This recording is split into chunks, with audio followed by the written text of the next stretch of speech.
Let's have the next topic now. That is the adaptive radiations. Highlight करो. Adaptive radiations.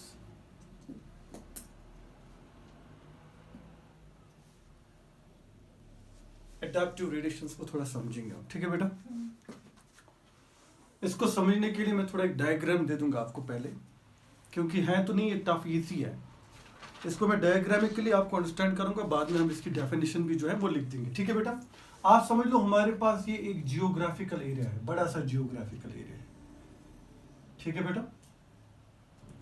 ये एक बड़ा सा जियोग्राफिकल एरिया एक है, ठीक है ना बेटा? और इस जियोग्राफिकल एरिया के अंदर हमारे पास छोटे छोटे जो है कुछ एरियाज है, मीन्स हैबिटेट है. ये समझ लो, ये हैबिटेट्स है. एक बड़ा सा जियोग्राफिकल एरिया है और उस जियोग्राफिकल एरिया के अंदर हम देख रहे हैं हमारे पास कुछ छोटे छोटे जो एरियाज है, हैबिटेट है. तो हमने क्या देखा, लिसन टू मी, हमने देखा ये जियोग्राफिकल एरिया के ऊपर समझ लो एक ऑर्गेनिज्म जो है वो यहाँ पे रहते थे, कुछ स्पीशीज जो वो यहाँ पे रह रहे थे, और वो स्पीशीज जो है वो डाइवर्ट हो गए, मतलब वो चले गए. एक कॉमन एरिया है लेकिन वो इस छोटे छोटे हैबिटेट्स या न्यू एरियाज में जो है, इस कॉमन एरिया के न्यू एरियाज में क्या गए, शिफ्ट हो गए, चले गए. आप समझ लो यहाँ पे कोई स्पीशीज रह रही थी और वो स्पीशीज जो है, वो ऑर्गेनिज्म जो है वो क्या गए, फैल गए इन 4 हैबिटेट्स के अंदर, आप समझ लो. और वहां पे वो उनको एवोल्यूशन हो गया, इवॉल्व हो गए, वो इवॉल्व हो गए इनटू डिफरेंट स्पीशीज. जैसे स्पीशीज 1 में कन्वर्ट हो गए, स्पीशीज 2 में, ये समझ लो आप स्पीशीज 3 में, और ये हो गया स्पीशीज 4 में कन्वर्ट. तो मैं फिर एक बार बता रहा हूं, हमारे पास एक कॉमन जियोग्राफिकल एरिया है, समझ लो ये क्या है, ये हमारे पास कॉमन जियोग्राफिकल एरिया है.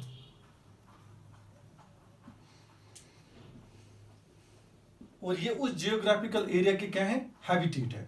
समझ लो ये हैबिटेट है, ये एक हैबिटेट है, समझ लो हैबिटेट 1 है, ये हैबिटेट 2 है, isn't it? ये समझ लो आप हैबिटेट 3 है, ये हमारे पास हैबिटेट 4 है. अब ये जो स्पीशीज के मेंबर्स थे ये मूव कर गए ऑन टू दीज हैबिटेट्स, और उनने वहां पे क्या दिखाई, एडाप्टेशन दिखाई, ठीक है ना? और एडाप्टेशन के अकॉर्डिंग इनके अंदर कुछ चेंज आ गई. अब ये इस वाले से क्या हो गए, डिफरेंट हो गए, या एक दूसरे से क्या हो गए, डिफरेंट हो गए. अब इसको हम बोलते हैं, इस कंडीशन को हम बोलते हैं एडाप्टिव रेडिएशन. क्या बोलते हैं, एडाप्टिव रेडिएशन. मैं फिर एक बार बता रहा हूँ, अगर आप गालापागोस आइलैंड की बात करोगे, एग्जाम्पल तो वही है इसकी, डार्विन फिट्स. अगर आप गालापागोस आइलैंड की बात करोगे, वो कितने आइलैंड से बना था, छोटे छोटे 30 islands. It means it was a common geographical area and it was formed of A 30 small islands. और वहां पे हमने जो डार्विनस फिशेस देखी, वो हमने 13 तरह की देखी, 13 वेराइटीज. लेकिन वो 13 वेराइटीज सिमिलर थी, लेकिन उनमें जो बीक थी उसमें डिफरेंस थी. इसका मतलब उनका ईटिंग हैबिटेट जो था वो डिफरेंट था, उसकी वजह से उनकी बीक जो है वो डिफरेंट हो गई थी, और उसकी वजह से वो डिफरेंट वेराइटीज में क्या हो गए थे, कन्वर्ट हो गए थे, isn't it? तो उस बेस पे हम बोल सकते हैं ना कि वो डार्विन फिश जो वो एक्चुअली क्या थी, एडाप्टिव रेडिएशन. क्योंकि एक कॉमन जियोग्राफिकल एरिया था, that was called as Galapagos island, लेकिन उसमें छोटे छोटे कितने आइलैंड्स थे, 30 आइलैंड्स थे. अब ये जो समझ लो एक कॉमन जियोग्राफिकल एरिया पे ऊपर रहते थे, फिर ये क्या कर गए, मूव कर गए on to these 30 small islands. और वहां का हैबिटेट डिफरेंट था, उन्होंने उस हैबिटेट को क्या किया, अडॉप्ट किया, और उस अडॉप्टेशन की वजह से उनके अंदर क्या आ गई, कुछ चेंज आ गई. बेसिक स्ट्रक्चर तो सेम रह गया, लेकिन कुछ कुछ चेंज आ गए, किसी किसी स्ट्रक्चर में उनको चेंज आ गई, और वो इवॉल्व हो गए इनटू द न्यू स्पीशीज. उसको हम क्या बोलते हैं, एडाप्टिव रेडिएशन. बात आई मेरी समझ? इसलिए मैंने आपको बताया, समझ लीजिए पूरा जो है ये गालापागोस आइलैंड है, ठीक है ना बेटा? और ये उसके क्या है, 30 स्मॉल आइलैंड्स. अब ये यहाँ से क्या कर गए, मूव कर गए ये species on to these 30 islands. अब ये इवॉल्व हो गए वहां पे, अडॉप्ट किया उन्होंने उन हैबिटेट का, और क्या हो गए, उनमें कुछ चेंज आ गई, ठीक है ना बेटा? और वो डिफरेंट स्पीशीज में कन्वर्ट हो गए. बात आई मेरी समझ? इसको हम बोलते हैं एडाप्टिव रेडिएशन. लेकिन एडाप्टिव रेडिएशन की बात आप याद रखोगे बेटा. देखो एडाप्टिव रेडिएशन जो होता है ना, ये स्मॉल टाइम में हो जाता है, और इसमें ज्यादा चेंज नहीं है, देयर आर लेस चेंज, ज्यादा चेंज नहीं होती, और कम टाइम में हो जाता है, isn't it? अगर आप डाइवर्जेंट एवोल्यूशन देखोगे इंस्टेड ऑफ इट, क्योंकि आप बोल सकते हो ना, आप बोलते सर अगर आप बोल रहे हैं यहाँ पे एडाप्टिव रेडिएशन है, फिर तो आप इसको बोल भी सकते थे ना डाइवर्जेंट एवोल्यूशन, लेकिन divergent evolution is different from adaptive radiation, क्योंकि ये तो यहाँ पे डाइवर्स हो गया ना डिफरेंट हैबिटेट्स में। डाइवर्जेंट एवोल्यूशन जो है that takes very long time, बात आई मेरी समझ में। और जब वेरी लॉन्ग टाइम कोई लेता है that means it becomes totally a different species, there is accumulation of differences, वहां पे उस स्पीशीज के अंदर बहुत ज्यादा एक्यूमुलेट हो जाती है डिफरेंसेस और वो टोटली डिफरेंट हो जाता है। बात आई मेरी समझ, पॉइंट याद रखना। और उसमें टाइम कंजप्शन बहुत ज्यादा है, which takes about millions of years. जैसे आप एग्जांपल ले लोगे बर्ड्स की विंग्स और फिन्स ऑफ डॉल्फिन, देखो कितना चेंज है उसमें। वो क्या है, वो क्या है बेटा मुझे बता। बैट्स की विंग्स या डॉल्फिन की या जिस वेल की विंग्स, वो क्या है, वो होता है डाइवर्जेंट एवोल्यूशन। क्योंकि अगर आप उसकी फिनस देखोगे वो भी 4 लिम्ब्स है, उनका बेसिक स्ट्रक्चर सेम है, आया समझ में, ओरिजिन सेम है। और अगर आप बैट की विंग्स देखोगे उनका भी स्ट्रक्चर सेम है, बेसिक स्ट्रक्चर सेम है, स्ट्रक्चरल ऑर्गेनाइजेशन सेम है, लेकिन वो डाइवर्ट हो गए into 2 different area, 2 different habitats. जब वो डाइवर्ट हो गए, बात सुनो मेरी, जब वो डाइवर्ट हो गए and they are taken a long time to get evolved and they have accumulated a large number of differences, तभी तो आप देखोगे डॉल्फिन और बैट में कितनी डिफरेंस है, बहुत ज्यादा डिफरेंस है।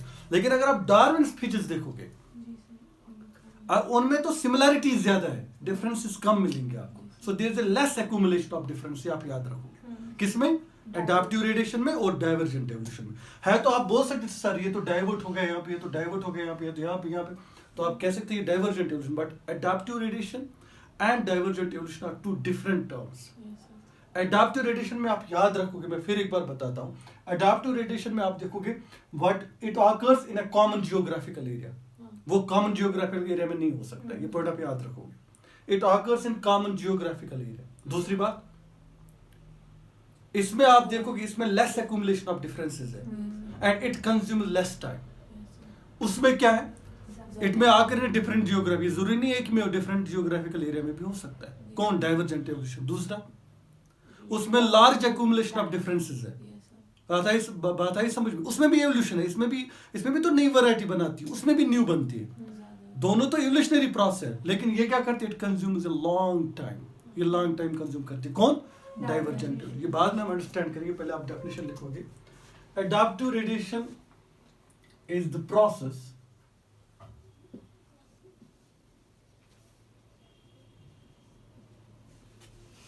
adaptive radiation is the process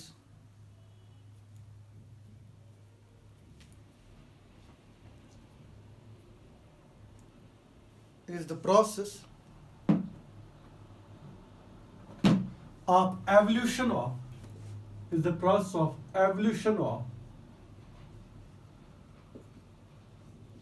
new species, is the process of evolution of new species in a common geographical area,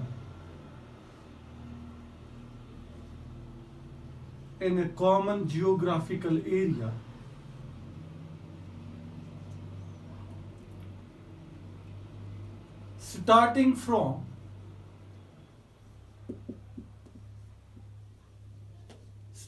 from common point. What is this? Tell me. This is a common point.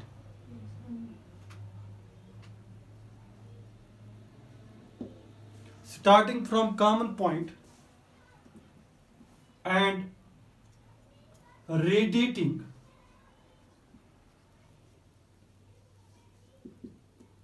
in different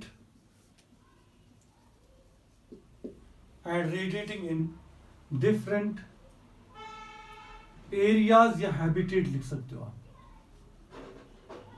of same geographical area.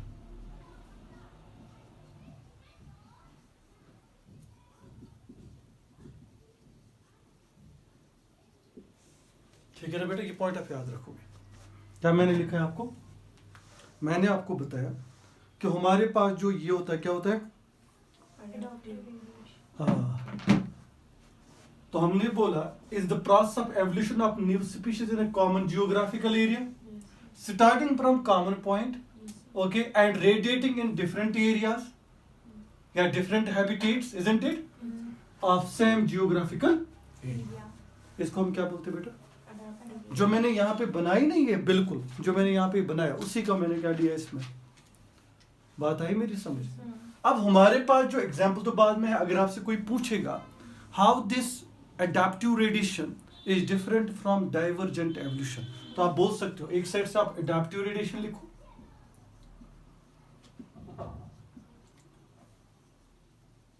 और दूसरे side से आप क्या लिख सकते हो, divergent evolution.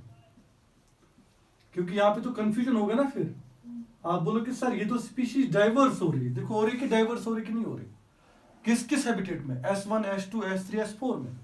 लेकिन ये डाइवर्जेंट एवोल्यूशन नहीं है यहाँ पे, याद रखो यार। ये यहाँ पे क्या है, अगर कॉमन जियोग्राफिकल एरिया होगा और लेस टाइम तो ये होगा एडाप्टिव रेडिएशन। तो आप याद रखोगे एडाप्टिव रेडिएशन में क्या है, पहला point, there is a less accumulation of differences, less accumulation of differences, ठीक है ना बेटा। Second, it consumes less time,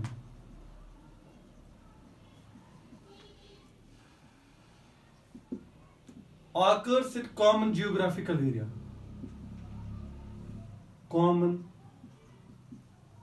geographical area, ये है ना बेटा, याद रखो ये पॉइंट आप एडाप्टिव रेडिएशन के लिए लिख सकते हो। डाइवर्जेंट एवोल्यूशन, ग्रेटर और we can say greater accumulation of differences, है कि नहीं, तभी तो दो डिफरेंट स्पीशीज बनती है। Greater accumulation of species, sorry differences in an organism, isn't it, इसमें ज्यादा accumulate होती है डिफरेंसेस, तभी तो आप देख रहे हो वेल और किसमें, बैट में देखो कितनी डिफरेंस है, बहुत ज्यादा accumulation हो रही है डिफरेंसेस की। Greater accumulation of difference. Second, it consumes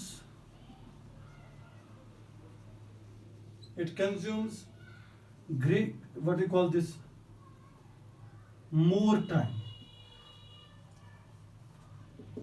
Third one, it may occur in a different geographical area.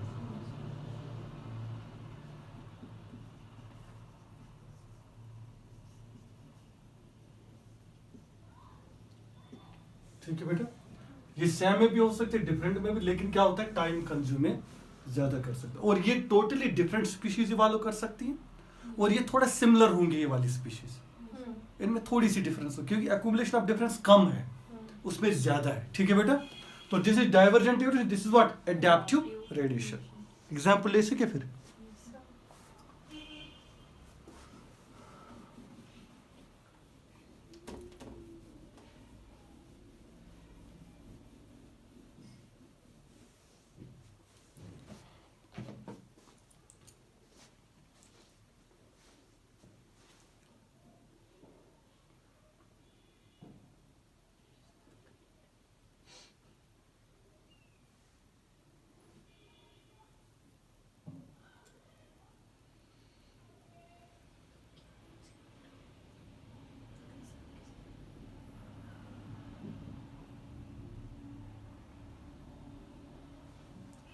तो लिखो आप फिर एग्जाम्पल। पहले जो एग्जाम्पल इसकी हम ले लेंगे, हमारे पास जो एग्जाम्पल है that is what, that is a Galapagos island, Galapagos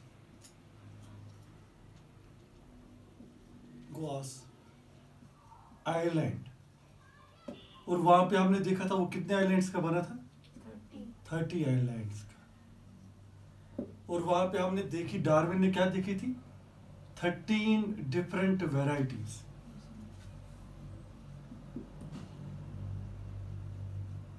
किनकी देखी थी, बर्ड्स की, isn't it? और उनमें किस में डिफरेंस थी, डिफरेंस इन बीक्स।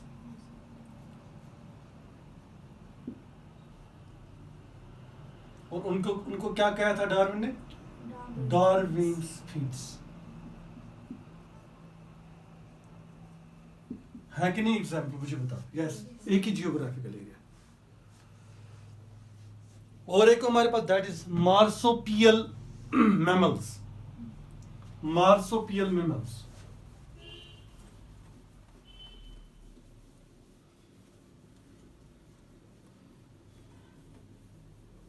इसकी एग्जाम्पल आपको एनसीईआरटी पे दी रखी है। Second one we have is a marsupial mammals. अब देखो ये किस किस पे कन्वर्ट हो गए, इनको भी क्या हो गया, एडाप्टिव रेडिएशन की वजह से। देखो किस किस पे कन्वर्ट हो गए, दे गेट कन्वर्ट इनटू मार्सोपियल मूल। मार्सोपियल मूल में कन्वर्ट हो गए।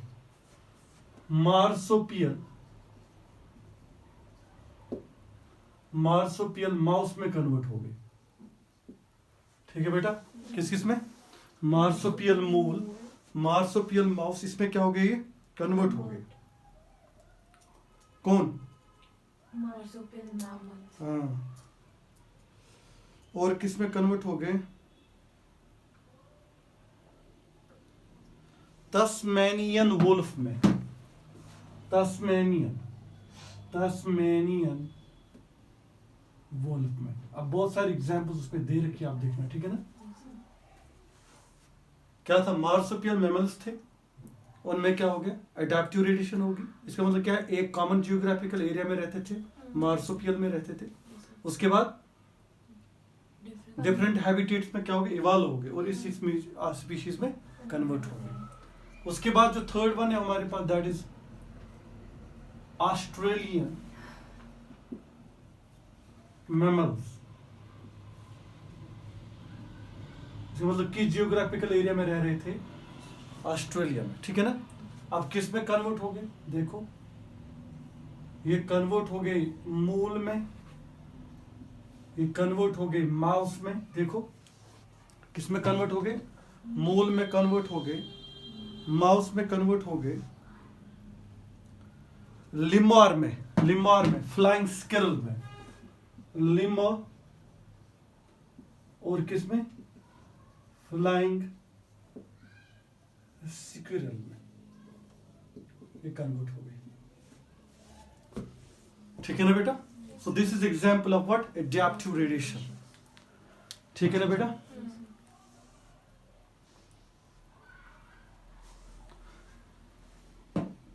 अगर 2 मोर एडाप्टिव रेडिएशंस हो तो वो किसकी एग्जांपल है, देखो बेटा, ये समझ लो आप, ये भी एडाप्टिव रेडिएशन है और ये भी एडाप्टिव रेडिएशन है। बात सुनो मेरी, ये भी एक एडाप्टिव रेडिएशन है, ये भी एक एडाप्टिव रेडिएशन है। ये किसकी एग्जांपल है मुझे बता। Is it a divergent evolution और a convergent evolution? No, it's a convergent evolution. I will show you how. Listen to me now, मैं आपको दिखाऊंगा कैसे। देखो ये कैसे कन्वर्जेंट है, ये डाइवर्जेंट नहीं है। ये तो एडाप्टिव रेडिएशन है वहां से, लेकिन ये कन्वर्ज हो सकता है। देखो कैसे, आप समझ लो ये हमारे पास मार्सोपियल मैमल्स है। क्या है, मार्सोपियल मैमल्स। बात सुना मेरी सब, इन्होंने दिखाई एडाप्टिव रेडिएशन और ये कन्वर्ट हो गई इनटू द डिफरेंट स्पीशीज। ठीक है बेटा, मैं समझा रहा हूं एडाप्टिव रेडिएशन। यहां से हमारे पास और एक ऑस्ट्रेलियन मैमल्स है। क्या है बेटा, ऑस्ट्रेलियन मैमल्स है। बात सुनो मेरी सब, ये चीजें तो पूछी गई एग्जाम में। ये ऑस्ट्रेलियन मैमल्स है, आप समझ लो यहां पे भी क्या है, एडाप्टिव रेडिएशन, और ये किस में कन्वर्ट होगी, डिफरेंट स्पीशीज। सेम है बेटा, आप समझ लो। बात सुनना मेरी सब, हमारे पास एक ये जियोग्राफिकल एरिया है। क्या है बेटा, एक एरिया है। आप समझ लो यहां से कोई एडाप्टिव रेडिएशन यहां पे चली गई और यहां से कोई एडाप्टिव रेडिएशन इस सेम जियोग्राफिकल एरिया के अंदर चली गई। इसका मतलब जैसे भी एग्जांपल ले लोगे, मार्सोपियल माउस एंड दिस माउस, समझ लो दोनों का जो बॉडी डिजाइन है एक जैसा हो गया। क्यों, क्योंकि उनको कहां जाना था, बरूज के अंदर, दोनों का डिजाइन तो एक जैसा बनेगा। तो हमने क्या बोला, हमने बोला ऑस्ट्रेलियन मैमल्स और marsupial mammals, what are they, these are 2 adaptive radiations, है ना। ये 2 एग्जांपल एडाप्टिव रेडिएशंस की। इसका मतलब ये किस एवोल्यूशन को रिप्रेजेंट कर सकते हैं, दे कैन रिप्रेजेंट है। क्यों, अब यहाँ से भी एक स्पीशीज आ रही है, यहाँ से भी एक कॉमन जियोग्राफिकल एरिया के अंदर रह रही है, और उन्होंने अपनी बॉडी स्ट्रक्चर को डिजाइन किया according to that environment, isn't it? तो मुझे बताइए कन्वर्स हो गए कि डाइवर्स हो गए? ये कन्वर्स हो गए. So we can say this is a convergent evolution. इसका मतलब ये हो गया कि हमारे पास जो मार्सोपियल माउस है और ये जो ऑस्ट्रेलियन माउस है, ये आपस में कौन सा एवोल्यूशन दिखाएंगे? Convergent evolution. सो लिखो आप, ये पॉइंट आप लिखो, इंपॉर्टेंट है, ठीक है ना? ये तो पूछा गया एग्जाम में कि अगर आपके पास more than two what, when more than two what we have adaptive relations, it is an example of convergent evolution.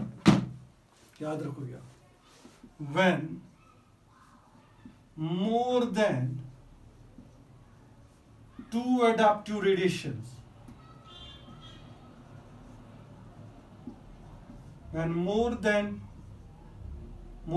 two adaptive relations is an example of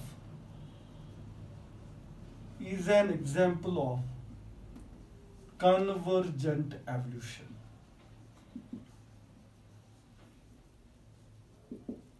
ये पॉइंट ब्रैकेट में रख के रखना इंपॉर्टेंट है. अगर तुम्हारे पास मोर देन टू व्हाट होंगे adaptive relations, that will be definitely the example of convergent evolution. अब तो ये चीज आपको समझ में आई होगी. और मैंने दोनों की भी क्या बताई, बट मैंने आपको दोनों की क्या बताई, डिफरेंसेस भी. उसमें क्या है, उसमें डाइवर्सिफिकेशन है, लेकिन उसमें लेस एक्यूमुलेशन ऑफ डिफरेंसेस है. किसमें? एडाप्टिव रिलेशन में. और उसमें क्या है, जो हमारे पास डाइवर्जेंट एवोल्यूशन है, उसमें ग्रेटर डिफरेंसेस हैं, उसमें एक्यूमुलेशन ऑफ डिफरेंसेस ज्यादा है. ठीक है ना बेटा? उसमें इसमें कम टाइम कंजप्ट होता है न्यू स्पीशीज बनाने में, उसमें क्या होता है, मोर टाइम कंजप्ट. ठीक है. This is all about what we have is a